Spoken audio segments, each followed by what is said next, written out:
शहबाज शरीफ जवाब से आप टकरा नहीं सकते। 31 जुलाई से पहले झाड़ू फिर जाएगा। कहाँ गए वो दिन वाले जो है ना, अंदर भी होंगे। ऑपोजिशन लीडर शहबाज शरीफ की रिहाइशगाह पर नैब की टीम पहुंच गई है। ये है नैब न्याजी गठजोड़। आज जो सर्कस लगा हुआ है, ये सब कुछ इमरान साहब के हुक्म के ऊपर होता है। आपकी टीम यहाँ से तो रवाना हुई है, जाती उम्रा गई है।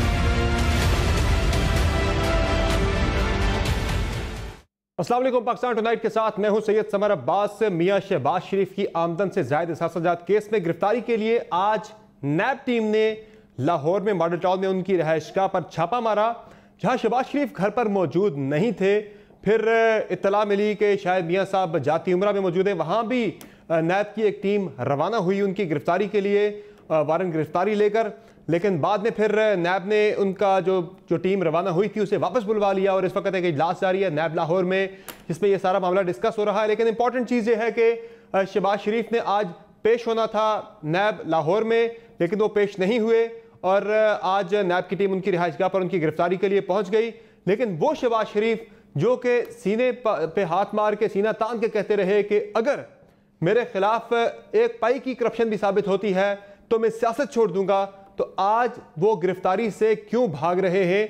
और मुमकिन तौर पर जो उनकी हिकमत अमली नजर आई शहबाज शरीफ साहब की, वो यही थी कि आज किसी तरह से गिरफ्तारी को अवॉइड किया जाए। उनकी हिकमत अमली ये थी आज गिरफ्तारी को अवॉइड किया जाए ताकि कल उनकी लाहौर हाई कोर्ट में जमानत कबल अज गिरफ्तारी की जो उन्होंने दरखास्त दायर कर रखी थी उसकी समाअत होनी है और उन्हें उम्मीद है कि कल तक जो भी फैसला होना है, इसीलिए उन्होंने आज गिरफ्तारी को अवॉइड किया है ताकि कल सुबह तक जो भी फैसला आता है शायद उनकी जमानत हो जाए और गिरफ्तारी उनकी टल जाए। यही वजह है कि आज वो सामने नहीं आए। लेकिन फिर दोबारा सवाल हुई कि जब दावे इतने बड़े थे तो फिर शहबाज शरीफ गिरफ्तारी से क्यों भागते रहे? और दूसरी इंपॉर्टेंट चीज़ कि सारे मामले में अचानक से क्या नैब को ख्याल आ गया कि शहबाज शरीफ को गिरफ्तार किया जाए? चूंकि पीएमएल का ये दावा है, वो ये कह रहे हैं कि जब शहबाज शरीफ ने एक ऑफर दे रखी है नैब को कि स्काइप पर वीडियो लिंक पर उनसे जो भी सवालात नैब ने पूछने हैं उनसे वो सवालात पूछ ले, वो ताउन करने के लिए तैयार हैं। चूंकि नैब लाहौर में कोरोना के बहुत से केसेस सामने आए हैं, इसलिए शहबाज शरीफ नहीं वहां पे पेश हुए। उन्हें कोरोना वबा लगने का खतरा था। 69 साल उनकी एज है, कैंसर सर्वाइवर है, इस वजह से वो नहीं जा सके। तो ये ऑफर जो उनकी तरफ से दी गई थी ये नैब ने कबूल क्यों ना की? और जो इल्जाम लग रहा है इस वक्त एहतसाब के मामले को लेकर अपोजिशन की तरफ से, बिलखुसूस नून लीग की तरफ से, कि ये नैब न्याजी गठजोड़ है और हुकूमत के इमा पे सारा एहतसाब हो रहा है, क्या इसमें कोई सदाकत मौजूद है? इस सारी सूरत पर बात करने के प्रोग्राम में के पहले हिस्से में हमारे साथ मौजूद होंगे डॉक्टर शहबाज गिल साहब, वज़ीर-ए-आज़म के मामले खसूसी हैं, और प्रोग्राम के दूसरे हिस्से में नाजरीन हमारे साथ मौजूद होंगे शाहिद हक्कान अब्बासी साहब, मुस्लिम लीग नून के सीनियर नायब सदर। सबसे पहले चलते हैं डॉक्टर शहबाज गिल साहब की तरफ। शहबाज गिल साहब, आज जो रद्दमल आया पीएमएल की तरफ से, मैं चाहता हूँ पहले वो आपके सामने रखता हूँ, फिर इसी पे गुफ्तगू का आगाज करते हैं। जरा सुनाइए मरियम औरंगजेब साहब ने आज क्या कहा इस पे। ये है नैब न्याजी गठजोड़। आज जो सर्कस लगा हुआ है, ये सब कुछ इमरान साहब के हुक्म के ऊपर होता है। तो शहबाज गिल साहब, ये जिस सर्कस की बात मरियम औरंगजेब साहिबा कर रही हैं आज, इस सर्कस का रिंग मास्टर कौन है? पीएमएलएन तो प्राइम मिनिस्टर की तरफ इशारा कर रही है। बिस्मिल्लाहिर्रहमानिर्रहीम, बहुत शुक्रिया आपका। देखिए, दो तीन चीज़ें हैं आपको देखनी पड़ेंगी। पहले तो उन्होंने कहा इन्होंने ऑफ़र दे रखी है। ये कोई मेरा मतलब कोई चीज़ बेच रहे हैं दुकान पर कि एक के साथ एक की फ्री ऑफ़र दी हुई है? ये मुजरिम है या मुलजिम है एटलीस्ट, और इनको नैब बुला रहा है, तो ये किस हैसियत में ऑफ़र्स दे रहे हैं? क्या किसी गरीब आदमी को पाकिस्तान में जब अदालत बुलाती है तो वो ऑफ़र्स दे सकता है कि मैं आज नहीं कल आऊँगा? और अगर इनको कोरोना से इतना डर है तो जो इनसे भी बड़े इनके भाई हैं, जो इनसे भी ज़्यादा बीमार हैं, वो तो वहाँ लंदन जहाँ पे लाखों के करीब लोग मरने वाले हैं, हज़ारों की तादाद में लोग मर गए, सड़कों पे फिर रहे हैं और तस्वीरें खिंचवा रहे हैं, और उसके बाद तस्वीरें जो है वो लीक कर रहे हैं ये ताकि ये बता सकें कि पार्टी अभी कायम दायम है, क्योंकि इनकी पार्टी का शराजा बिखर रहा है। रही बात सर्कस की, तो सर्कस आप इनकी शक्लों की तरफ गौर से देखें तो आपको ये सारे सर्कस के किरदार ही लगते हैं। सर्कस तो तब लगी हुई थी जब ये कहते थे कि अगर ये जाते थे चाइना तो वहाँ बेटे को साथ लेके जाते थे, सारी डील्स के अंदर बेटा बैठा होता। सर्कस तब लगी हुई थी जब बेटा भत्ता लेता था, यहाँ पंजाब में हमजा शहबाज पार्टी के नाम पे चंदा लेता था, और उसके बाद वही पैसा जो था वो सरकारी कॉन्ट्रैक्टर से, डिपार्टमेंटल स्टोर से, हाउसिंग जो लोग बना रहे थे, कोई कोई हाउसिंग की कॉलोनियाँ, उनसे पैसा लेके ज़ाती अकाउंट्स में डाल लेते थे। सर्कस तब लगी हुई थी जब ये अपने बेटे के क्लास फेलोज़ को पहले चीफ मिनिस्टर ऑफिस में नौकरी देते थे, फिर वो इनके लिए मनी लॉन्ड्रिंग करते थे, फिर इनके मुलाजमीन थे जिनकी तनख्वाह 18-18 हज़ार रुपये थी, वो 2-2 मर्सिडीज़ गाड़ियाँ खरीदते बेचते थे, इनके नाम पर अरबों रुपये की टीटी लगाते थे। सर्कस तब लगी हुई थी जब इनकी भैंसें जो हैं वो 10 भैंसें जो हैं वो अरबों रुपए का दूध देती हैं। सर्कस तो तब लगी हुई थी जब 1998 में ये खुद चीनी इंडिया को बेचते थे और फिर बाद में यहाँ कीमतें ज़्यादा हो जाती थी। सर्कस तब लगी हुई थी जब बड़े मियाँ साहब नवासी को और सारे ख़ानदान को यूएन में ले जाते थे। सर्कस तब लगी हुई थी जब इन्होंने सोने के जितने भी ऑर्नामेंट्स हैं वो लगाए इन्होंने घरों में। लेकिन शहबाज गिल साहब, एक सर्कस हुकूमती वुज़रा ने भी तो लगा रखा है ना, एक सर्कस आपके वुज़रा ने भी तो लगा रखा है। बयानात की सर्कस जो आपके वुज़रा की तरफ से है, एक हम सर्कस जहां भी देख रहे हैं कि जो दावे किए जाते हैं, जो बताया जाता है कि कब कौन गिरफ्तार होगा, ये भी तो एक सर्कस ही है कि पहले से पेशगोइयां की जाती हैं, तारीखें दी जाती हैं कि अब फलां बंदा गिरफ्तार होगा, फलां बंदा गिरफ्तार होगा। आप ही की कैबिनेट के एक कोलीग हैं शेख रशीद साहब, वो ईद से पहले दावे करते रहे कि ईद के बाद नैब ने क्या करना है। मैं जरा चाहता हूं वो भी आपके गोशगुजार कर दीजिए, जरा सुनाएं जी। अगर गिरफ्तारियां होनी है तो रमज़ान के बाद होनी है। 31 जुलाई से पहले पहले झाड़ू फिर जाएगा और ये कहाँ गए वो दिन वाले जो है ना, ये ECL में भी होंगे और अंदर भी होंगे। नैब टार्जन बनेगी, टार्जन दोनों तरफ जाएगा। सर ये कौन बताता है वुज़रा को? ये तो फिर जो इल्ज़ाम लगता है आप पे नैब न्याजी गठजोड़ का, हुकूमती माँ पे सारा एहतसाब हो रहा है, फिर इसे भी सर्कस ही कहा जा रहा है ना। मेरा आपसे काउंटर क्वेश्चन है, आज कैबिनेट का इजलास था, कैबिनेट का, उसके बाद जो वज़ीर इत्तलात हैं उन्होंने एक प्रेस रिलीज इशू की है, क्या उससे पहले आपको पता था कैबिनेट में क्या बातचीत हुई? नहीं, कैबिनेट के अंदर से तो कुछ वुज़रा ने बातें बता दी थी हमें। That is the point. इसी तरीके से नैब में भी इंसान काम करते हैं, जब वो किसी रेफरेंस पे काम कर रहे होते हैं, वो लोग यहीं पे हैं, इन्हीं शहरों में उनके ससुराल हैं, उनकी शादियां हुई हुई हैं, उनका ताया है, किसी का कोई चचा है, वो कहीं अफ्तारी पे जाते हैं, कहीं शादी पे जाते हैं। तो अगर नैब का कोई प्रोसिक्यूटर बता दे किसी को कि केस बहुत करीब हमें तो नहीं बताते, तो आपके वुज़रा को बता रहे हैं, सर्कस के साथ मिलाएंगे, जहां पर नहीं, वुज़रा को भी बता दे तो लोग सियासी एनिमल है ना सारे, वो अपना अपना बयान देते हैं सियासी। आप इस सर्कस को उस सर्कस से मिलाते हैं जहां भैंस अरबों रुपए का दूध दे देती है, या जहां पर 18,000 रुपए वाला जो है वो अरबों रुपए की मनी लॉन्ड्रिंग कर रहा है। आप कह रहे हैं ना कि एक सर्कस वो थी, एक सर्कस ये है, इसमें तो बयान है। आप लोग भी शाम में सारे टीवी चैनल्स पे बैठ के तजिया करते हैं, फलां के साथ फलां हो जाना है, बयानात पे होते हैं ना, क्योंकि आपकी इंफॉर्मेशन होती है, उन्हीं बयानात की बुनियाद पे होता है सारा कुछ, उन्हीं बयानात की बुनियाद पे सारी बातें डिस्कस हो रही थी। लेकिन मैं ये आपको कह रहा हूं कि ये समर, मैं आपको ये कह रहा हूं कि इसमें कोई कंक्रीट बात नहीं। शेख साहब को कहीं से इंफॉर्मेशन टिप मिली होगी, उन्होंने कह दी, कई दफा वो चीजें दुरुस्त नहीं भी होती। तो खान साहब को टिप वाशिंगटन में दुरुस्त नहीं भी हुई, बहुत सारी दुरुस्त भी हुई। खान साहब को अमेरिका में टिप कहां से मिली थी जब उन्होंने कहा था कि शायद हकान अब्बासी गिरफ्तार हो जाएगा, और वो गिरफ्तार हो भी गया? मैंने उसका आपको जवाब दिया कि इसी शहर, मैंने पहले आपको इसका डिटेल में जवाब दे चुका कि इसी शहर में जब किसी कोर्ट में कोई मुकदमा चल रहा होता है, आप सहाफ़ी हैं, मुझे और आप दोनों को पता है कि हमारे साफ़ी नहीं है, खान साहब तो वज़ीर-ए-आज़म है सर, उन्हें भी डिटेल में इंफॉर्मेशन होती है। उन्हें नैब टिप नहीं देता, उन्हें हो सकता है मैं टिप देता हूं किसी से सुन के कि जी ये पता चला है बात का। इसमें कौन सी ऐसी बात है? लाइक बात, या तो अगर खान साहब के सारे इख्तियार में तो ये सारा टब्बर बाहर फिर रहा हो, सर वो क्रेडिट ले रहे थे, अगर ये हमारे अंदर हो, ये सारे क्रेडिट ले रहे थे, वो क्रेडिट ले रहे थे, बयान देने के लिए फिर रहा हो, क्रेडिट ले रहे थे प्राइम मिनिस्टर के, हमने गिरफ्तार करवा दिया, हमने गिरफ्तार कर दिया। वो तो अपना क्रेडिट ले रहे थे कि वो कहता था मुझे गिरफ्तार करें, हमने गिरफ्तार कर दिया। नहीं, ऐसा प्राइम मिनिस्टर ने कभी नहीं कहा। हमारी गवर्नमेंट का ये है कि हमने एक कंड्यूसिव एनवायरनमेंट प्रोवाइड किया है।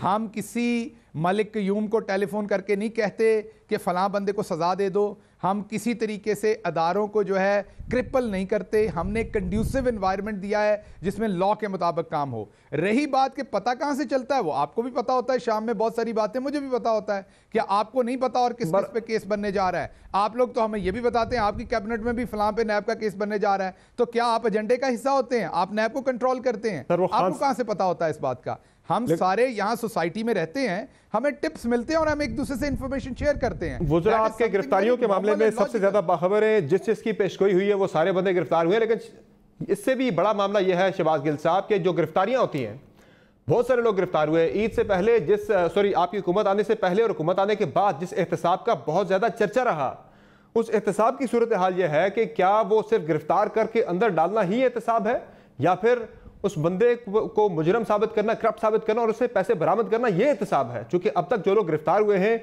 उनमें आप देख लें शाहिद हकान अब्बासी, मिफ्ता इस्माइल, एहसन इकबाल, मरीम नवाज, यूसुफ अब्बास, ये तमाम वो लोग हैं जो गिरफ्तार हुए, उसके बाद सरसरी मेरिट का जायजा लेते हुए अदालत ने उन्हें जमानत पे रिहा किया है।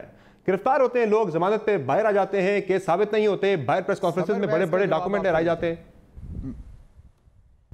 मैं इसका जवाब देता हूं। जी देखिए, बात यह कि यही अफसोस हमारा भी है और इसमें हुकूमत कसूरवार नहीं है, अदालती निज़ाम हुकूमत के नीचे नहीं है, नैब हुकूमत के नीचे नहीं है। हुकूमत prime minister Imran Khan prime minister and chief executive हैं कंट्री के, लेकिन इसमें और बहुत सारे पिलर्स हैं। एज अ सोसाइटी हमें सबको रिस्पॉन्सिबल बनाना पड़ना है इकट्ठे।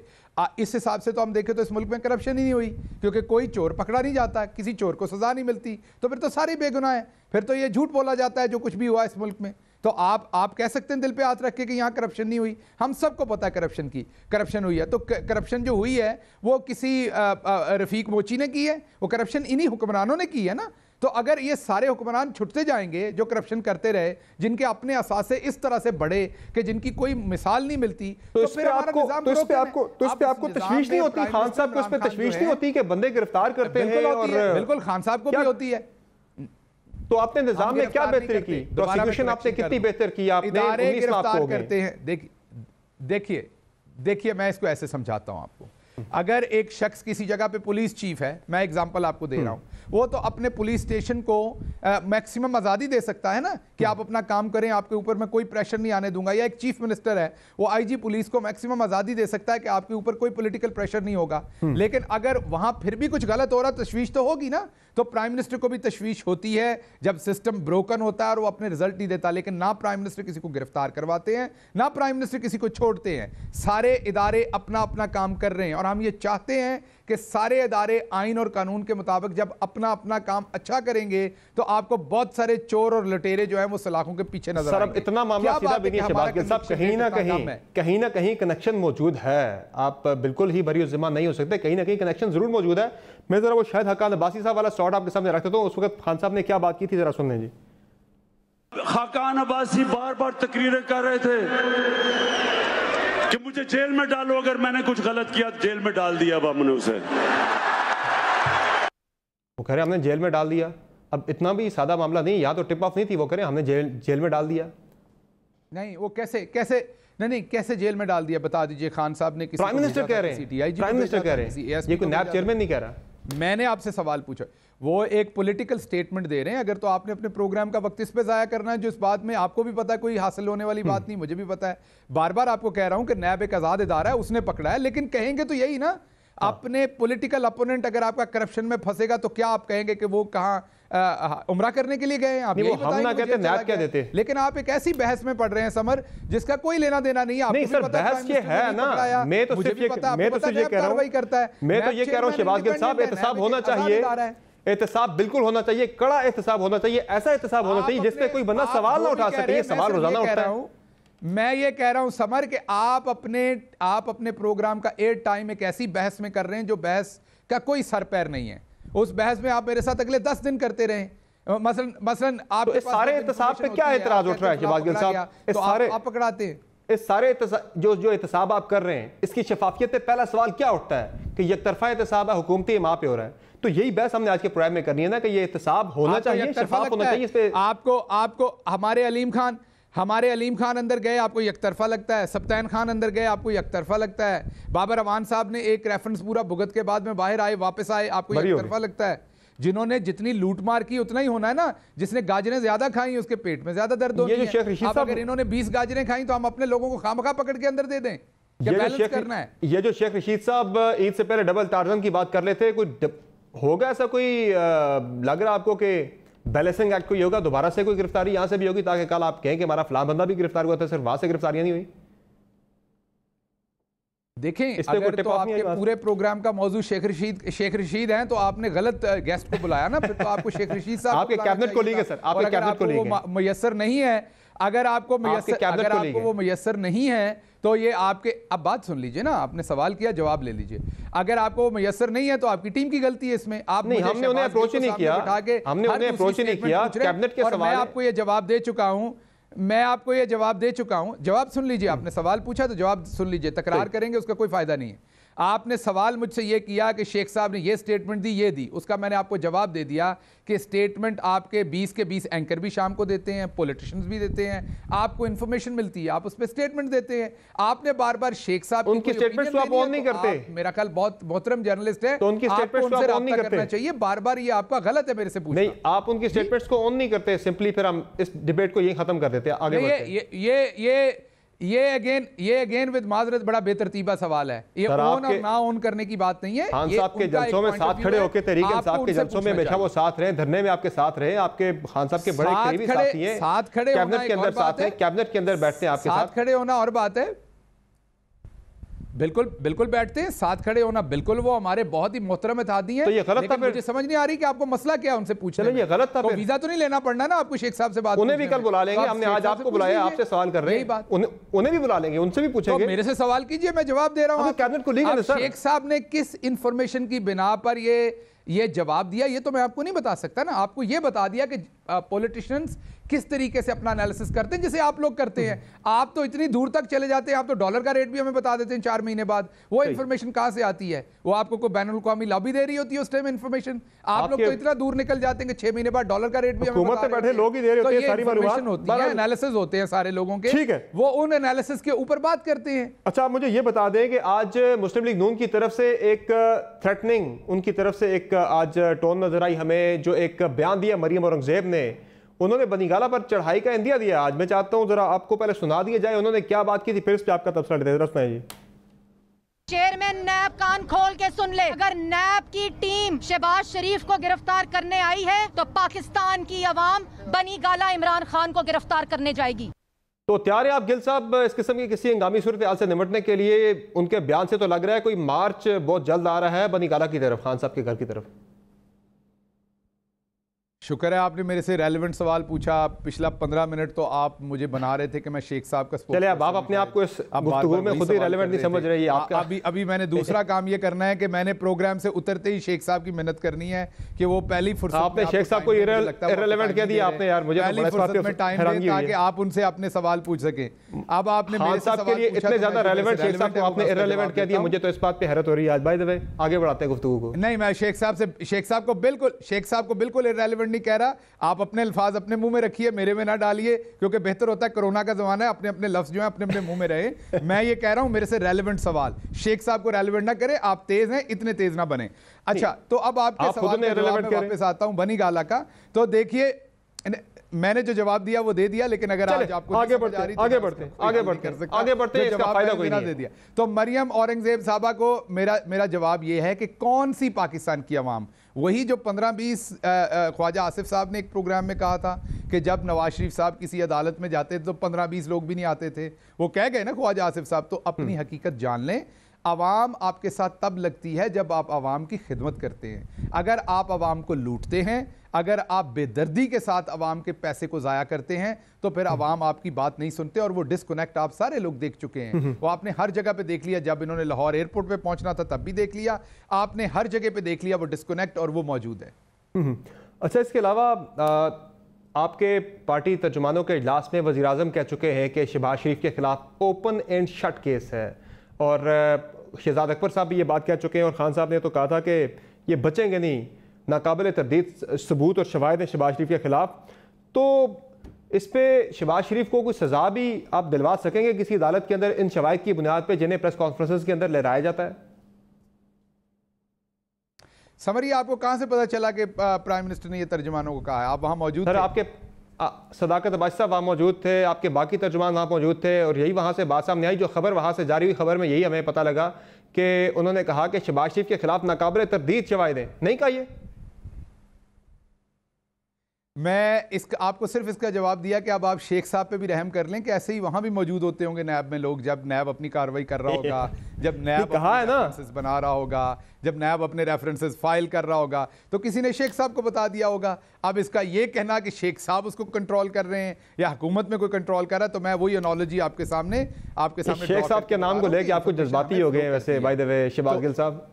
नहीं, मैं बिल्कुल जज्बाती नहीं हुआ, लेकिन मेरे लिए हैरानी की बात थी कि 20 मिनट में से 10 मिनट आपने मेरे से शेख साहब के बारे में सवाल किए, जो कि बड़े सीनियर पॉलिटिशियन है। वो अपने जवाब बहुत बेहतरीन तरीके से अब देखिए, अब मैं आपको तर्जुमानों का इजलास में ले गया था, खुद वहां शेख साहब को लेके आगे बीच में। दूसरी बात ये वो तो मैं अब, क्योंकि आपने 10 मिनट रखा तो अब 2 मिनट और रखने में कोई हर्ज नहीं है। तो दूसरी बात ये कि आपने सवाल पूछा कि इनको सजा दिलवा सकेंगे। देखें, सजा नैब ने दिलवानी है, हमारा इसमें कोई लेना देना नहीं। नैब आज़ाद इदारा है, नैब ने इंडिपेंडेंटली अपना काम करना है।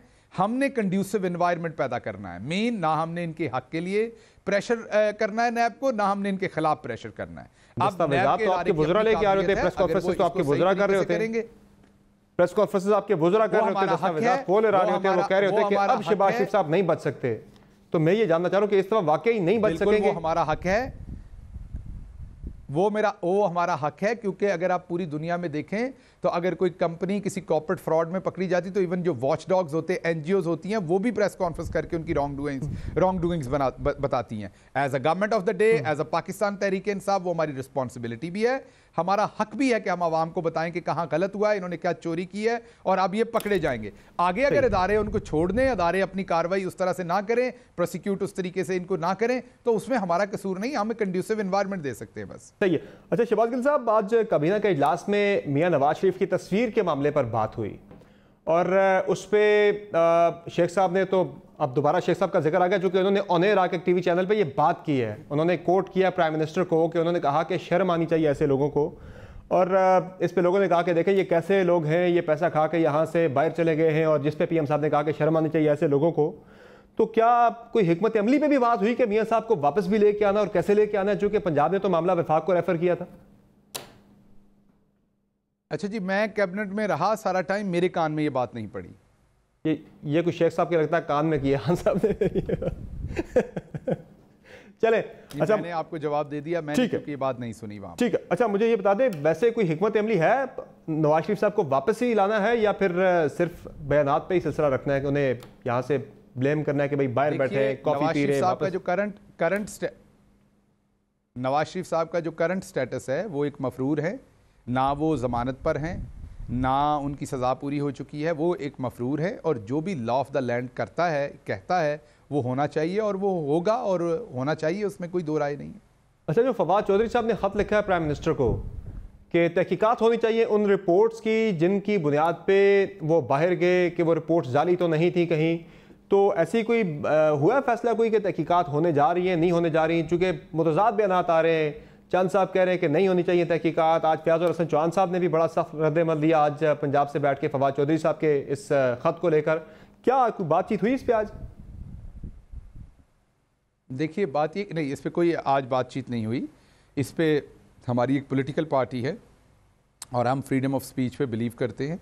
हर शख्स की अपनी फ्रीडम है, वो एक जाविये को जैसे सोचते हैं वो कह सकते हैं। फवाद चौधरी एक अक्लमंद सियासतदान है, उन्होंने अपना पॉइंट ऑफ व्यू दिया, खुल के दिया है। इसी तरीके से मैं अपना पॉइंट ऑफ व्यू मैंने भी कई दफ़ा दिया है। मेरा भी ख्याल है कि वो झूठ बोल के गए कौम के साथ, तो प्राइम मिनिस्टर मुनासिब समझेंगे या इदारे मुनासिब समझेंगे, जो भी रेलिवेंट इंस्टीट्यूशंस हैं या फोरम्स हैं, तो कार्रवाई हो जाएगी अगर मुनासिब समझेंगे। अभी मैं इस पर कुछ नहीं कह सकता, उसके लिए बड़ा तहकीकात होना ज़रूरी है। आज जस्टिस काजी फायजी साहब केस के हवाले से सुप्रीम कोर्ट में बड़ी इंपॉर्टेंट समाअत हुई, जहाँ पेश हुए वज़ीर कानून थे जो आपके फ़रोग़ नसीम साहब, वो वजारत छोड़कर उस केस में आज पेश हुए। तो ये जो एक शहबाज गिल साहब बहुत ज़्यादा नारा था इस दफ़ा, आपका इलेक्शन स्लोगन भी था कि दो नहीं एक पाकिस्तान, तो ये तो दो पाकिस्तान ही नज़र आ रहे हैं कि स्पेशल केसेस में, बड़े केसेस होते हैं हाई प्रोफाइल, वहाँ पे आपका वज़ीर कानून वजारत छोड़ के पेश होने के लिए आ जाता है, और साहिवाल इंसिडेंट के जो यतीम बच्चे हैं उनके लिए कोई नहीं खड़ा होता, वहाँ ये दिलचस्पी नज़र नहीं आती। मैं साहिवाल के यतीम बच्चों के ऊपर ज़रूर बात करूंगा। वहाँ पर मैंने ख़ुद बहुत दिलचस्पी ली थी, उस केस को मैंने बहुत क्लोजली देखा था। उनके केस में जो कुछ हो सकता था उस टाइम जब मैं वहाँ था, उनको हर तरह का उनके पास एक बेहतरीन वकील थे जो कि मीडिया में भी हैं, बहुत पढ़े लिखे और बेहतरीन वकील थे उनको उससे बेहतर शायद जो पाकिस्तान के चंद अच्छे वकील हैं उनमें से एक वो वकील थे, तो उनके पास एक अच्छे वकील थे, उनके साथ जो गवर्नमेंट कर सकती थी वो किया। बाकी जो आप सुप्रीम कोर्ट पे सवाल पूछ रहे हैं वो मेरी औकात से बहुत बड़े सवाल हैं, वो आप किसी और को बुला के पूछिए, मेरे से रेलिवेंट नहीं है। मैं लॉ मिनिस्ट्री को भी नहीं देखता, मेरा रेलिवेंट फोरम नहीं है, वो आप या तो मिनिस्टर ऑफ लॉ को मैं आपसे आपका मुतलका सवाल पूछ लेता हूं। मेरे से मैं सुप्रीम कोर्ट के बारे में आपका मुतलका सवाल करता हूं, बस यही मेरा जवाब है। आपसे आपका मुतलका सवाल पूछ लेता हूं। जहां एक तरफ आप जज साहब से उनके एहसासों की तफसीलात पूछ रहे, मनी ट्रेल पूछ रहे, वहां कैबिनेट के अंदर ये डिसीजन हुआ था ईद से पहले कि जो मावनीन खुसूसी हैं अनइलेक्टेड, उनके असासाजात भी सामने आने चाहिए, और ये डिसीजन हुआ था कि कैबिनेट डिवीजन को ये असासाजात जमा करवाए जाएंगे। क्या आज कोई कंप्लायंस रिपोर्ट खान साहब ने मांगी कैबिनेट के अंदर कि जमा करवाए हैं, नहीं करवाए, या जमा हुए भी हैं या नहीं हुए? ये बहुत अच्छा फैसला है प्राइम मिनिस्टर का, और इसके लिए 15 दिन का टाइम दिया। शिबली फराज साहब की स्टेटमेंट मौजूद है जो हमारे वज़ीर इत्तलात हैं कि 15 दिन में करने हैं, और अगर मेरा ख्याल 2-4 दिन ऊपर नीचे भी हो जाएं 15 दिन से तो कोई मजायका नहीं, लेकिन सब करवा दे। क्योंकि बहुत सारे लोग, मुझे अपना याद है जब मैंने अपने डिक्लेयर किए थे तो it took me good 25 to 30 days to gather everything, क्योंकि बहुत लंबी चौड़ी डिटेल है जो मांगी जाती है। मैंने बहरहाल पहले से करवाए हुए हैं, मेरे FBR के पास हैं सारे असासे, और मैंने पहले से डिक्लेयर किए हुए हैं जो अब डेफिनेटली कैबिनेट डिवीजन को दे दिए जाएंगे। लेकिन वही फाइल है जो मेरे पास पड़ी हुई है, वो फॉरवर्ड कर दी जाएगी। लेकिन जब मैं उसको कर रहा था तो it took me good 25 days, क्योंकि आपको बहुत सारी इंफॉर्मेशन पुरानी नई इकट्ठी करके देनी पड़ती है। लेकिन ये एक अच्छा फैसला है, सबको ट्रांसपेरेंट होना। बिल्कुल अच्छा फैसला है, ट्रांसपेरेंसी होनी चाहिए। बहुत शुक्रिया शहबाज गिल साहब, आपने प्रोग्राम में अपना कीमती वक्त दिया। नाजरीन, प्रोग्राम में एक ब्रेक लेते हैं, ब्रेक से वापस आएंगे तो शायद हकान अब्बासी साहब हमारे साथ मौजूद होंगे, उनसे बात करेंगे कि शहबाज शरीफ साहब जब दावे करते हैं कि उनके खिलाफ एक पाई की करप्शन भी साबित हो गई तो वो सियासत छोड़ देंगे, तो आज वो गिरफ्तारी से क्यों भागते रहे? बातों की ब्रेक के बाद हमारे साथ रहिएगा।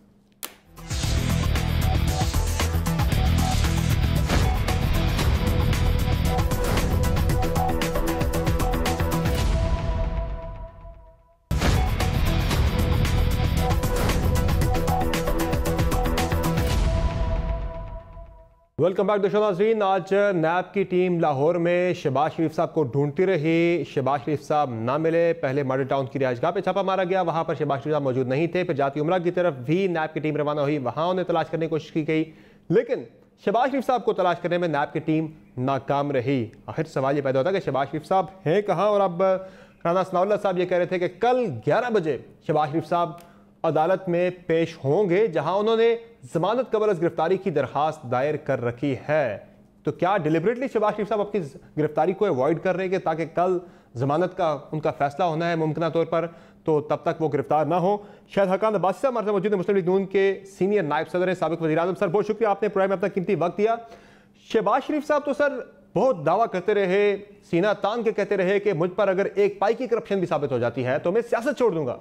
लेकिन आज क्या हुआ कि नैब की टीम उन्हें लाहौर में ढूंढती रही, तलाश करती रही, छापे मारती रही, लेकिन शहबाज शरीफ साहब चुपते फिरते रहे।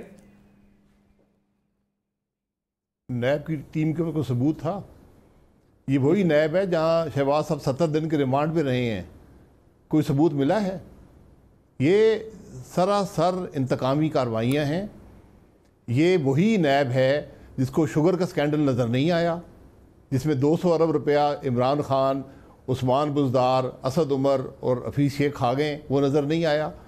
आपने शहबाज शरीफ को बुलाया था 3 तारीख तफ्तीश के लिए, और हम ओपनली चैलेंज करते हैं अगर नैब में कोई शर्म है, कोई हया है, तो नैब टीवी के कैमरे लगाए और शहबाज शरीफ से तफ्तीश करे, पाकिस्तान के अवाम को दिखाए।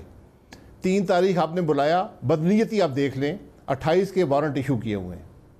नैब का वारंट सिर्फ चेयरमैन नैब इशू कर सकता है।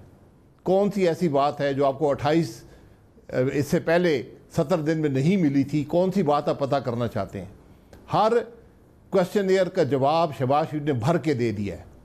अगर आप उसके जवाब से मुतमईन नहीं है, तरीक़ाकार ये है आप बुलाकर पूछ लें कि जनाब हम इस जवाब से मुतमईन नहीं है। आप मुतमईन नहीं, आप रेफरेंस दायर कर दें, अदालत में देखा जाएगा। ये कोई मजाक नहीं है, इसको लाइटली मत लें। ये इस मुल्क की तकदीर के सवाल हैं। लीडर ऑफ अपोजिशन की अहमियत को समझें। अगर उसने कोई क्राइम किया है, हम बिल्कुल एहतसाब से नहीं डरते। आज 2 साल हो गए एहतसाब की बकवास लगी हुई है। आपने किसको पकड़ा है? कौन सा इल्ज़ाम लगाया है? 1 साल से हमजा शहबाज शरीफ जेल में है, आप इल्ज़ाम नहीं लगा सके। 2 साल से आप शहबाज शरीफ की तफ्तीश कर रहे हैं, आप इल्ज़ाम नहीं लगा सके। जब आपके पास इल्ज़ाम नहीं है, आपके पास सबूत कोई बात का नहीं है, आपको ये पता नहीं है कि इल्ज़ाम है क्या, आप यहाँ सर पता तो है इल्जामात का, जो अब वो इल्जामात हुकूमत ने जो फहरिस्त सामने लाई है, जो कौन से इल्जामात, कौन से, वो तो बड़े डैमनिंग है। मैं जरा सुना देता हूँ आपको, सुनने जरा शहजाद अकबर साहब ने कौन से इल्जामात पे लगाए, सुने सर। इस वक्त दर्जनों कंपनियां ऐसी मिली हैं जो शहबाज शरीफ और इनके बच्चों के कंपनियों की मुलाजमीन के नाम पे बनाई गई फ्रंट कंपनियां हैं, और उनमें अरबों रुपए के पैसे डाले गए और वहाँ से फिर कैश की सूरत में निकाल के या उनसे टीटियाँ करवाई गई या अपने लिए मुख्तलिफ असासे बनाए गए। ये रकम कुल मिला के तकरीबन 17.4 अरब के लगभग बनती है। यह जी शरीफ फीड मिल के मुलाजिम है राशिद करामत मसीह, इनके नाम पर निसार ट्रेडिंग कंपनी कायम की गई, जिसमें से 425 मिलियन इसमें आए और फिर वहाँ से निकाले गए। रमज़ान शुगर मिल के मुलाजिम हैं शकील अहमद, उनके वालिद हैं गुलजार अहमद ख़ान, उनके नाम पर खान ट्रेडिंग कंपनी कायम की गई और 450 मिलियन की रकूम उन अकाउंट में जमा करा के निकाली गई। और इसी तरह से चन्योट पावर लिमिटेड के मुलाजिम खिज़र हयात नज़र के नाम पर हयात ट्रेडिंग कंपनी, जिसमें 1.14 अरब रुपए के पैसे जमा किए गए। मॉडल टाउन के चपड़ासी मलक मकसूद अहमद के नाम पर मकसूद एंड कंपनी कायम की गई, जिसमें 1500 मिलियन यानी कि 1.5 अरब रुपए मुंतकिल किए गए। तो इसके जवाब से आप कतरा नहीं सकते। जी सर, आपने इल्ज़ाम सुन लिए कि 17.4 अरब रुपए ऐसे मुलाजमीन के अकाउंट से उनके अकाउंट में आते रहे, पहले उनके अकाउंट में आते रहे जिनकी 18,000 22,000 तनख्वाह, उनके अकाउंट्स में करोड़ों रुपए आते रहे, फिर वो पैसा शहबाज शरीफ साहब को टीटियां लग के जाता रहा। ये वो सारी ट्रेल पेश कर रहे हैं, बड़े डैमनिंग इल्जाम आते सर, ये पहले वालों से काफ़ी मुख्तलिफ है ये सूरत हाल इस दफ़ा। जी बहुत अच्छी बात है, आप पर्चा दर्ज करें ना, अगर सबूत आपके पास है, आपने शहबाज शरीफ से क्या पूछना है, आप रेफरेंस फाइल करें। और मज़े की बात यह है कि ये बातें करने वाला आदमी कोई 2 नंबर मुशीर है वज़ीर आज़म का, इसका कोई ताल्लुक नैब से नहीं है। ये मामला तो नैब का है, बुला तो नैब रही है, नैब किस बात के लिए बुला रही है वो ज़रा बता दें। मैं तो ये कहता हूँ ना, आप तफ्तीश कर रहे हैं, आप बदनामी मत करें। यहाँ पर हुकूमत के लोग, किराए के लोग जो हुकूमत ने रखे हुए हैं, उनका काम ही प्रेस कॉन्फ्रेंसें करना है और झूठ बोलना है। तफ्तीश करें, नैब करें, अगर नैब के पास ये सारा सबूत है तो रेफरेंस फाइल कर दें, अदालत में देख लेंगे। आप छापे किस बात के मार रहे हैं? आपने 3 तारीख को बुलाया था, 2 पेश होंगे, अब उनका राइट है, उन्होंने प्री अरेस्ट बेल के लिए अप्लाई किया हुआ है, अब उनका राइट है, आप तफ्तीश करें ना। तफ्तीश से कौन मना कर रहा है? आपको रेफरेंस दायर करने से कौन मना कर रहा है? आप सिर्फ बदनामी के लिए कंपनियां बनाना कोई जुर्म होता है? जिस आदमी की कंपनी है उससे पूछें। बेनामी कंपनी बनाना जुर्म है सर, कंपनी बेनामी कंपनी बनाना गलत है। जी बेनामी है, सबूत देना कि बेनामी है। इस मुल्क के कानून के मुताबिक बाहर से पाकिस्तान में हर साल 24 अरब डॉलर आता है, वो सारा बेनामी है। तो आप उसको पकड़ लें, 24 अरब डॉलर ना आने दें मुल्क के अंदर। तो आप सिर्फ बदनामी कर रहे हैं। मैं तो कहता हूं आप रेफरेंस फाइल करें। आपको किसी ने इख्तियार नहीं दिया कि किसी की बदनामी करें टीवी पर खड़े होकर या किसी के घर पर छापे मारें। सर आपको ये बदनामी है जो आप कह रहे हैं, ये बदनाम करने की कोशिश है, ये क्यों बदनाम करना चाहेंगे? क्या मकसद आपको क्या नजर आ रहा है? मुमकिन तौर पर आपने क्या असेस किया, क्या कैलकुलेट किया? आप ही पार्टी के सीनियर नायब सदर हैं सर। देखें, ये हुकूमत चलती नहीं है, इनसे और कोई काम होता नहीं है। ये अवाम की अटेंशन डाइवर्ट करने के लिए, अपोजिशन को बदनाम करने के लिए 2 साल से यही काम कर रहे हैं। मुल्क की मईशत उन्होंने डुबो दी, चीनी ये खा गए, आटा ये खा गए, सैकड़ों अरब रुपया प्राइम मिनिस्टर से लेकर चीफ मिनिस्टर तक हर आदमी खा चुका है। आज ये बदनामी और बेनामी की बात करनी शुरू कर दी है। मुल्क के हालात देखें, आज मुल्क में कोरोना है, हम बिल्कुल एहतसाब से नहीं घबराते। एहतसाब होना चाहिए, सबका होना चाहिए, सबसे पहले हमसे शुरू करें। हम पे इल्ज़ाम लगाएं, टीवी के कैमरे रखकर तफ्तीश करनी है, टीवी के कैमरे रखें। कोर्ट में जाना है, टीवी के कैमरों के सामने कोर्ट के अंदर कार्रवाई चले। लेकिन ये जो तरीका आपने अपनाया है, छापे मारना, बदनामी करना, बेइज्जती करना, 70 दिन रिमांड, 14 दिन कत्ल के मुल्जिम का रिमांड होता है। यार, लीडर ऑफ अपोजिशन को भागने वाला है इस मुल्क से, वो कहीं जा सकता है? तो सर देखिए, क्या उसने आपको भी क्वेश्चनर जमा नहीं कराई? सर आपको भी जमानत मिली है, एहसन इकबाल साहब को जमानत मिली है, मिफ्ता इस्माइल साहब को जमानत मिली है, शहबाज शरीफ साहब को खुद भी पहले जमानत मिल चुकी है। अदालतों पे ज़ाहिर आपको एतमाद है। तो आज जब आप कह रहे हैं कि शहबाज शरीफ साहब बेगुनाह है, अगर एक बेगुनाह शख्स विक्ट्री का निशान बनाते हुए गिरफ्तारी दे देता तो मेरे ख्याल से उसकी नेक नामी होती, बदनामी ना होती। अगर कोई नहीं है करप्शन जैसी कोई चीज़। नहीं जी, बिल्कुल गिरफ्तारी नहीं किसी। मैं देखें, नाइंसाफ़ी का मुकाबला जिस हद तक इंसान कर सके करना चाहिए। यहाँ पर ये कोई बात नहीं है कि आप किसी को नाजायज़ गिरफ्तार करें। नैब के कानून में कोई बेल की प्रोविज़न नहीं है। ये तो अदालतों ने ह्यूमन राइट्स के बेसिस पर ये बेल्स दी हैं। तो ये हर रोज़ ये बेलों की बात नहीं होती। ये कोई तरीका नहीं है कि आप लोगों को गिरफ्तार करना शुरू कर दें, वो बेलें करा लें। ये कोई इंसाफ का निज़ाम नहीं है। आप बताएं तो सही, इल्ज़ाम क्या है? आप तफ्तीश कर रहे हैं, आप तफ्तीश कर लें। तफ्तीश मुकम्मल होगी, आप अगर कोई भागता है ज़रूर गिरफ्तार करें। अगर कोई पेश नहीं होता बगैर उज़र के, उसको गिरफ्तार करें। कोई कोऑपरेट नहीं करता, उसको गिरफ्तार करें। सर एक बार पहले भी यहाँ पर एक दुकान लगाई हुई है। सर एक बार पहले भी आप चेयरमैन नैब के कंडक्ट के हवाले से उन पे काफ़ी आप सवाल उठा चुके हैं, और हमने ही आपसे पिछले प्रोग्राम में सवाल किया था कि अगर इतना ही है तो फिर आप उनके खिलाफ नाअहली का रेफरेंस दायर क्यों नहीं करते सुप्रीम जुडिशल काउंसिल में चेयरमैन नैब के खिलाफ? आपने कहा था सोचेंगे, इस पर गौर करेंगे। तो ऐसी कोई चीज़ आगे बढ़े, फिर अगर आपको लग रहा है कि बिल्कुल गलत कर रहे हैं, स्याह सफ़ेद बिल्कुल झूठ है, तो फिर आप आ जाए मैदान में। चेयरमैन नैब को पाकिस्तान के अवाम नाअहल कर चुके हैं, तारीख भी उनको नाअहल कर चुकी है। मैं कोई रेफरेंस दायर करूंगा तो कहेंगे जी ये तो खुद जनाब 2 केसेस में इनके खिलाफ रेफरेंस चल रहा है। तो हम ये इंसाफ से छोड़ देते हैं, हमें इंसाफ वहां से मिलेगा। हमें नहीं, मैं क्यों करवाऊं? क्या लोगों को नजर नहीं आता?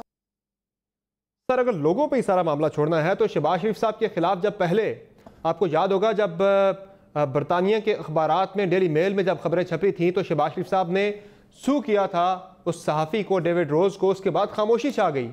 तो यहाँ पे भी फिर शहबाज शरीफ साहब के खिलाफ जितने भी आप कह रहे हैं कि जो फैक्ट्स गवर्नमेंट के सामने रखे हैं, उनकी टीटियाँ लगाने के हवाले से, जाली कंपनियाँ बनाने के हवाले से, मुलाजमीन के अकाउंट में पैसे ट्रांसफर होने के हवाले से, तो शहबाज शरीफ साहब काउंटर फैक्ट्स जो है वो अवाम के सामने क्यों नहीं रखते? जब आप कहते हैं कि अवाम की अदालत बड़ी अदालत है, तो अवाम को बताए ना शहबाज शरीफ साहब आके कि मैं बेगुनाह हूँ। ये काहे के ये झूठ बोला जाए?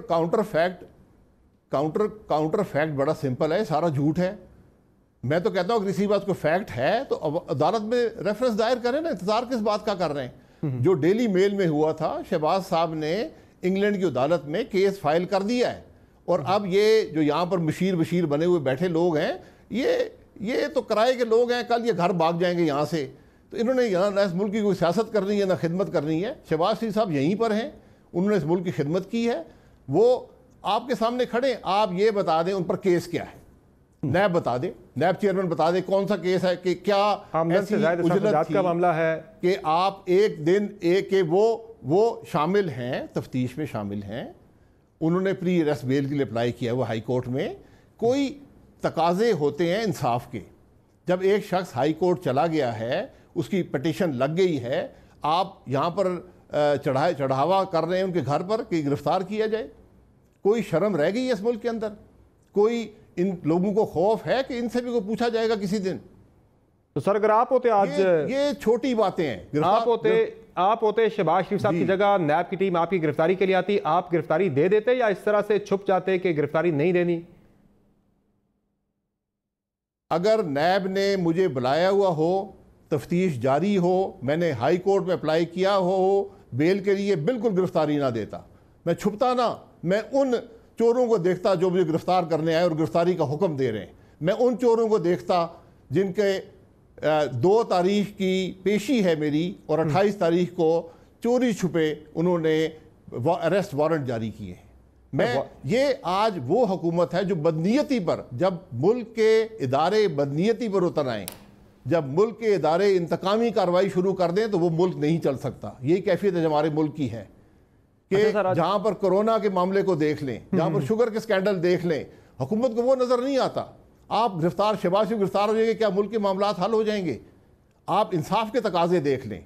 आपने उनको तफ्तीश के लिए बुलाया है, तफ्तीश के बुलाने से 5 दिन पहले आपने अरेस्ट वारंट जारी किया। क्यों? कौन से कानून के तहत? इसका जवाब दे चेयरमैन नैब। आज नहीं देगा तो कल इंशाल्लाह देगा।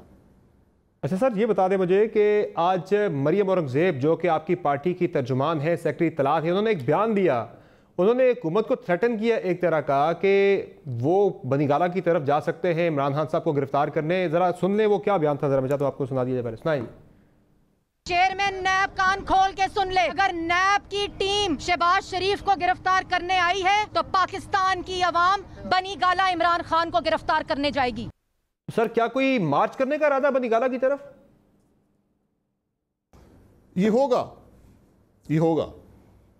आज जो नाइंसाफ़ी करेगा कल उसको नाइंसाफ़ी भुगतनी पड़ेगी। ये कुदरत का निज़ाम है, ये होगा, आप देखेंगे नहीं कि अगर जो शख्स जंगी की बात कर रहे हैं, अपोजिशन को बर्दाश्त नहीं कर सकता की बात कर रहे हैं जी, खाना जंगी की बात कर रहे हैं, वज़ीर आज़म के खिलाफ निकल जाएंगे अवाम यहाँ से बनीगाला उनको गिरफ्तार करने के लिए?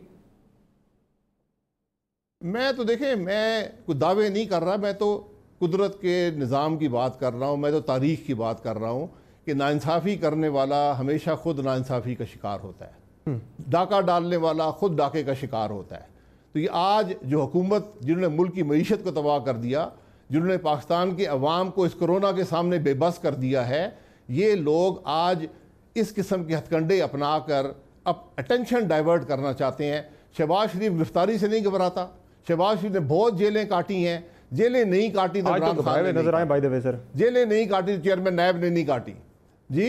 आज तो घबराए हुए नजर आए sir by the way Shehbaz Sharif sahab. घबराए हुए नहीं है, वो कल अदालत में पेश होंगे, कल अदालत में पेश होंगे। आज घबराने की बात नहीं है। आज मैं भी होता तो या मुकाबला करता या कल अदालत में पेश होता। नाइंसाफ़ी का मुकाबला फिर इंसान अपनी पूरे जोर से करता है और उन्होंने किया है और अच्छा किया है। ठीक है सर, मुझे मुझसे एक ब्रेक ले दिया, बात खाऊं, ब्रेक से वापस आएंगे तो कुछ दीगर सवाल आपके सामने रखते हैं, हमारे साथ रहेगा।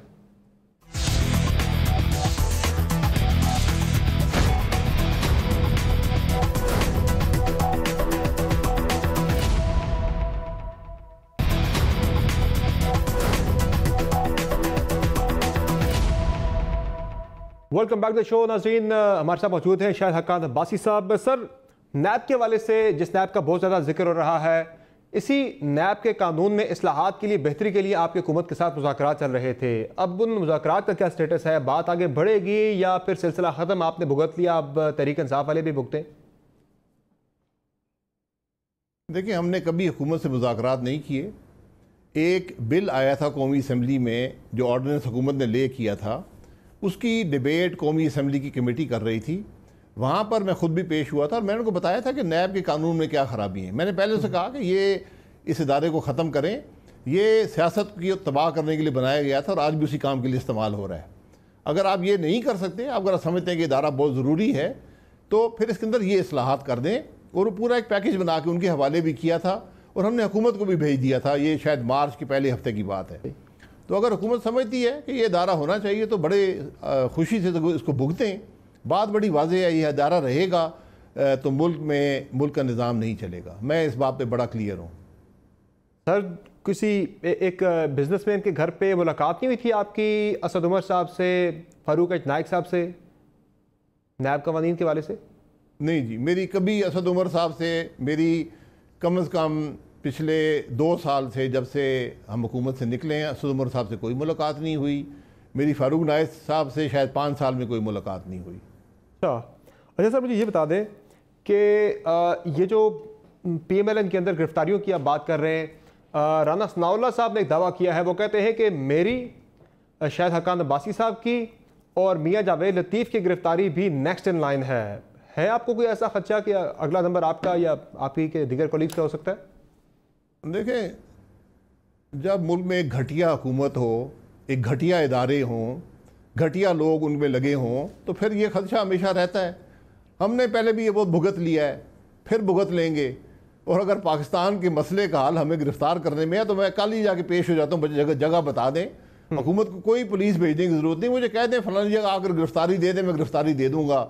मुल्क की बेहतरी के लिए मुझे कोई इसमें उज़र नहीं है।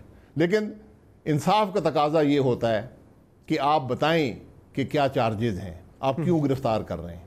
ये इंसाफ का तकाजा होता है। कत्ल के मुलज़िम को बताया जाता है तुम्हें इस मकसद के लिए गिरफ्तार किया जा रहा है। यहाँ पर लीडर ऑफ द अपोजिशन कौमी assembly, leader of the opposition Punjab assembly ठीक गिरफ्तार किए जाते हैं। आज तक पता नहीं चला गिरफ्तार क्यों किए गए। आपने कभी ये बात सोची है? ये बात किसी हुकूमती वजीर से पूछे ना। ये जो प्रेस कॉन्फ्रेंसें करते हैं, 2-2 नंबर के मशीन लगे हुए हैं, इनसे पूछे ना ये बात। कभी उन्होंने इंसाफ के तकाजे कभी पढ़े हैं? कभी कानून पढ़ा है उन्होंने? कभी वो लीडर्स ऑफ अपोजिशन का समझते हैं कि क्या रोल होता है मुल्क के अंदर? आज मुल्क को यकजहती की ज़रूरत है। आप एहतसाब की कार्रवाई जारी रखें, सबूत है, रेफरेंस फाइल करें, अदालत में पेश होंगे, मुकाबला करेंगे, अवाम को दिखाएं। मेरी तो सबसे पहली डिमांड है कि कैमरे लगाएं अदालतों में, नैब के दफ्तरों में, लोगों को दिखाएं कि आप कौन सी तफ्तीश करते हैं और क्या पूछ रहे हैं, और क्या जुर्म हुए हैं, ये बताएं पाकिस्तान के अवाम को। भारत सर, एक चीज़ आपने घटिया का लफ्ज़ इस्तेमाल किया कुछ इदारों के लिए, उन पे बैठे अफराद के लिए, हुकूमत के लिए। मैं कहता हूँ यार थोड़ा सा नामुनासिब है, इसके लिए कोई और आप हार्श वर्ड यूज़ कर सकते हैं, ये मेरे ऐसे नामुनासिब है थोड़ा सा। लेकिन सर अब एक और बड़ा इंपॉर्टेंट मामला आगे पार्लियामेंट का इजलास आ रहा है। ये मैंने सबसे धीमा लफ्ज़ वो इस्तेमाल किया। मैं तो इससे थोड़ा और मैं बहुत से और अल्फाज भी जानता हूं ऐसे लोगों के लिए। अच्छा सर, मुझे अब ये बताएं, पार्लियामेंट का बड़ा अहम इजलास आ रहा है, 5 तारीख से शुरू हो रहा है। PMLN की तरफ से बहुत ज़्यादा था कि ये फिजिकल इजलास ही होना चाहिए। तो ये इजलास जो होगा, अब ज़ाहिर है ये गिरफ्तारी वाला मामला शुरू हो गया है, छापे डल रहे हैं लीडर ऑफ दी अपोजिशन की गिरफ्तारी के लिए। तो ये इजलास भी पिछले 2018 और 19 वाले इजलासों की तरह गर्मा गर्म इजलास होगा और यहाँ से भी वॉकआउट्स होंगे, यहाँ भी बाइकआउट्स होंगे, या फिर ये इजलास सारा कोऑपरेशन के माहौल में चलेगा, जो कि बड़े अहम इशूज हैं इस वक्त डिस्कस करने वाले। हमने 5 इश्यूज़ पर मुश्तमिल एक ख़त लीडर ऑफ द अपोजिशन ने स्पीकर को लिख दिया है कि बजट सेशन से पहले 5 दिन हैं, उनमें आप ये हर रोज़ 5 इश्यूज़ डिबेट कर लें और हर इशू पर 6 स्पीकर अपोजिशन के बोलेंगे और हुकूमत का एक वज़ीर वाइंड अप कर दे ताकि माहौल ख़राब ना हो। ये हमने लिखकर स्पीकर को भेज दिया है। 5 इश्यूज़ हैं, अब ये इजलास 4 दिन चलेगा तो 4 इश्यूज़ ले लेंगे, उसमें कोई गर्मा गर्मी की ज़रूरत नहीं है। इश्यूज़ पर बात होनी चाहिए। असम्बली का तरीक़ाकार ये होता है, अपोजिशन इशू रेज़ करती है, बात करती है, हुकूमत का एक वज़ीर कलेक्टिव रिस्पांसिबिलिटी के तहत उसका जवाब देता है और बात। शहबाज शरीफ साहब की गिरफ्तारी पार्लियामेंट के इजलास पे असरअंदाज तो नहीं होगी? मौक़िफ़ भी देखिए, पार्लियामेंट के इजलास में स्पीकर को बताना पड़ेगा अगर वो गिरफ्तार होते हैं कि उनको गिरफ्तार किया गया है, और उम्मीद है कि हुकूमती बेंच से को बताएगा कि क्यों गिरफ्तार किया गया। उनको पता नहीं होगा, ऊट पटांग बाकी तो ज़रूर करेंगे, लेकिन अगर असम्बली का माहौल आपने चलाना है तो उसके लिए ज़रूरी है कि आप अपोजिशन को बात करने दें और हुकूमत उसका जवाब दे। मुल्क के बेपनाह इशूज़ हैं। इस वक्त आपका कोरोना का बहुत सीरियस इशू है, आपका लोकस का अटैक है, आपके चीनी का स्कैंडल है, आपके गंदम का स्कैंडल है, आपके डेट कमीशन की रिपोर्ट कहाँ गई, आपके PIA का क्रैश है, एक इशूज़ की लाइन लगी हुई है। अच्छा सर, मुझे ये बता दें कि आज कैबिनेट के अंदर भी ये मामला ज़ेर बहस आया बकौल शेख रशीद साहब के कि जो मियाँ साहब की तस्वीर एक वायरल हुई थी लंदन में एक रेस्टोरेंट पे कॉफ़ी पीने की, उस पर आज काबीना का इजलास में बातचीत हुई है और खान साहब ने तो यहाँ तक कहा है कि ऐसे शख्स को शर्म आनी चाहिए, ऐसे अफराद को, जिस पे पहले उनके कैबिनेट मेंबर्स ने कहा था कि यहाँ से लोग पैसा लूट के बाहर चले गए और वहाँ कॉफ़ीज़ पी रहे हैं, घूम रहे हैं। खान साहब ने फिर कहा कि शर्म आनी चाहिए ऐसे अफराद को। तो क्या इस तरह से मियाँ साहब शर्मिंदगी हुकूमत की तरफ से जो बयानात आते हैं समेटते रहेंगे, या फिर वापस आएंगे, एक दबंग फैसला करेंगे मैं वापस आ रहा हूँ, चूँकि यहाँ से तो रोज़ाना बयानात बड़े तल्ख़ आ रहे हैं? ऐसे घटिया प्राइम मिनिस्टर को और उसी घटिया कैबिनेट को ऐसी बात करते हुए शर्म आनी चाहिए। उनका ताल्लुक क्या है इस मामले से? क्या काबीना का वक्त इन चीज़ों पर ज़ाया किया जाता है? काबीना का वक्त सर्फ होता है अवाम के मसाइल के लिए। नहीं, काबीना में कोई 0 आवर नहीं होता मेरे भाई। काबीना में मुल्क के मसाइल डिस्कस होते हैं, काबीना में फ़ोटो डिस्कस नहीं होते। ये घटिया लोगों की सोच होती है, जो ये घटिया हुकूमत है, इसका हर अमल घटिया है। ये इन लोगों की सोच है। इन्होंने नवाज शरीफ की मेडिकल रिपोर्ट्स नहीं पढ़ी थी जब यहाँ से इजाज़त दी थी, इसी काबीना ने दी थी। उन्होंने वो रिपोर्टें नहीं पढ़ी थी, लेकिन वो कहते हैं कि वो रिपोर्टें हमने नहीं पता, वो कहते हैं कि रिपोर्टें हमने नहीं बनवाई थी, मियाँ साहब ने खुद बनवाई थी। रिपोर्ट्स पे अब सवाल उठ रहा है। वो कह रहे रिपोर्टें हुकूमती जो एक बना था,